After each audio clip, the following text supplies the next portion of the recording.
If we've learned anything from Despicable Me, it's that being a bad guy is not all it's cracked up to be. In fact, it's a rather thankless task. Every couple of years, hatching a ridiculously flawed plan to rule the universe through a bit of royal rustling must be a real challenge. Think of the machines you'd have to design, the money you'd have to generate, and the overheads. Electricity, gas, water, laser sharks, general wages. We've not even got to the mountain of insurances needed to run an evil corporation. And don't get me started on the amount of tax they'll have to pay.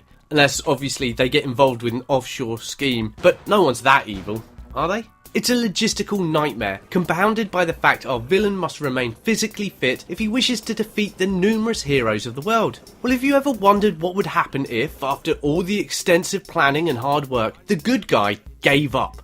Nefarious from Starblade attempts to answer that question by putting you in the shoes of the world's greatest 16-bit bad guy, Crow. Having successfully kidnapped the princess and escaped to the waiting death ray, Crow is confronted by our Mega Man wannabe. However, instead of the usual pre-fight banter, Rockman's illegitimate offspring declares he's breaking up with the princess, has no interest in continuing the iconic battle between good and evil, and buggers off. It's a glorious moment for our nefarious ne'er-do-well, and he seizes this opportunity to enact an even more grandiose plan. Invade other retro gaming franchises, steal their princesses, and use their majestic magic to create an all-powerful weapon that will seal his dominance over the 16-bit universe.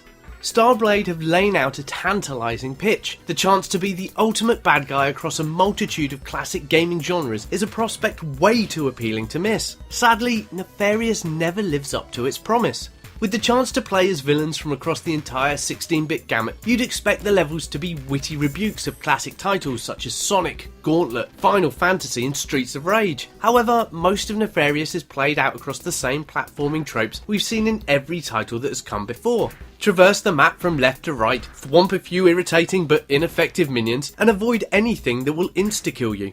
In fact, the only difference between Mega Man and Nefarious is that you're kidnapping the princess, not coming to her aid. And to be honest, Nefarious does a wonderful job of illuminating that issue as being a matter of semantics.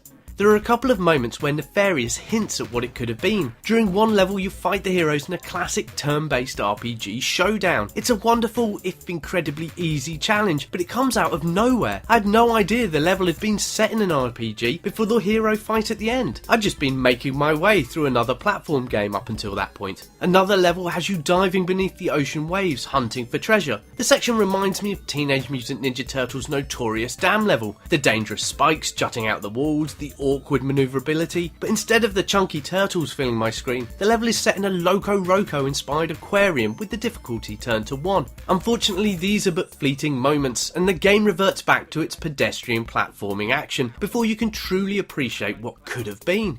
While missed opportunities are irksome, Nefarious suffers from a lackluster platforming experience too. Jumping is inconsistent, controls feel muggy, and narrow platforms may as well be covered in bin bags and sprayed with washing up liquid. It's an awkward mess that makes the disappointment of it not being the genre-swapping villain con we'd been hoping for even more infuriating.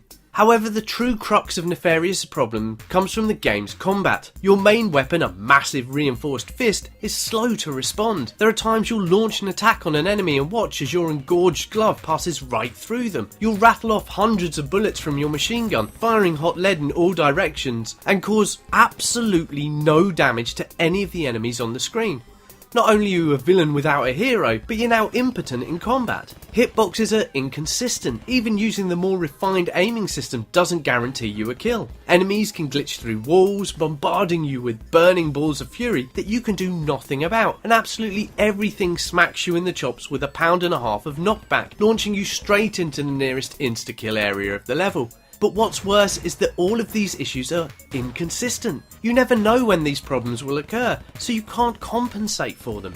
Luckily, checkpoints are dispersed regularly throughout the levels, negating a large amount of frustration you'd feel otherwise. Hero fights, though incredibly easy, apart from the final boss, and that's due to issues mentioned above, are a lot of fun, and the characters are well written. Even with the issues I had, and disappointment I felt for Nefarious' unrealised potential, I quite enjoyed the time I had with it. Nefarious is a riddle of missed opportunities, and it's a real shame that Starblade didn't go all out in a homage to retro gaming villains. It's filled with great ideas, witty one-liners, and an obvious passion for the source material. And though it's not a game I'd recommend for you to rush out and buy, it is a title I hope they go back to and create the masterpiece we know it could be.